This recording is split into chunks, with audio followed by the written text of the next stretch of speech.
39 лет, с города Астаны. Я вот хочу поделиться новым продуктом, результатом вернее. У меня в пятницу ребенок пришел со школы и говорит: мама, у меня что-то горло болит. Я открываю его рот, у него полностью левая, правая сторона в гнойничках.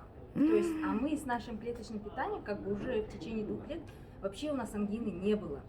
А тут, видимо, вот этот вирус идет, и, ну, видимо, все равно подцепили, они же там в классе все этот.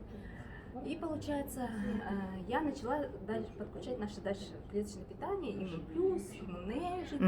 И в субботу как раз прилетела Гульназ. Я бегом навстречу, забираю продукт, который с Байкала. Вот эти два продукта, получается, да? вот эти два продукта. И сразу ребенку дала и кедровитин, и вот этот дековитин. Причем, знаете, через каждые 3 часа, хоть он ребенок, ему 9 лет. И у него сразу в субботу начался сильный кашель. Прям кашель такой, знаете, не останавливающийся. По одной давали или по 2? Я давала по одной, но каждые 3 часа. Кедровитин и дековитин. То есть вместе. Ну, это дам, потом через некоторое время это дам. Кашель в понедельник уже как рукой сняло. Вообще не кашлять, ни гноя, ничего не было, гноя. Да?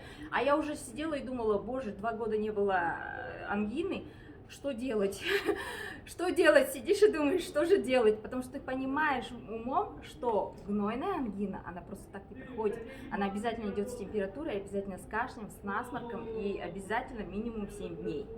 А тут, представляете, вот в субботу вечером мы начинаем его пить, в субботу, воскресенье, в понедельник кашля нет.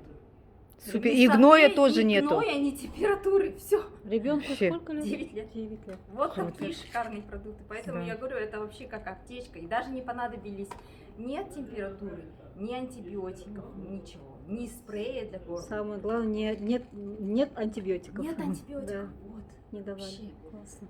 Круто, благодарю. Супер.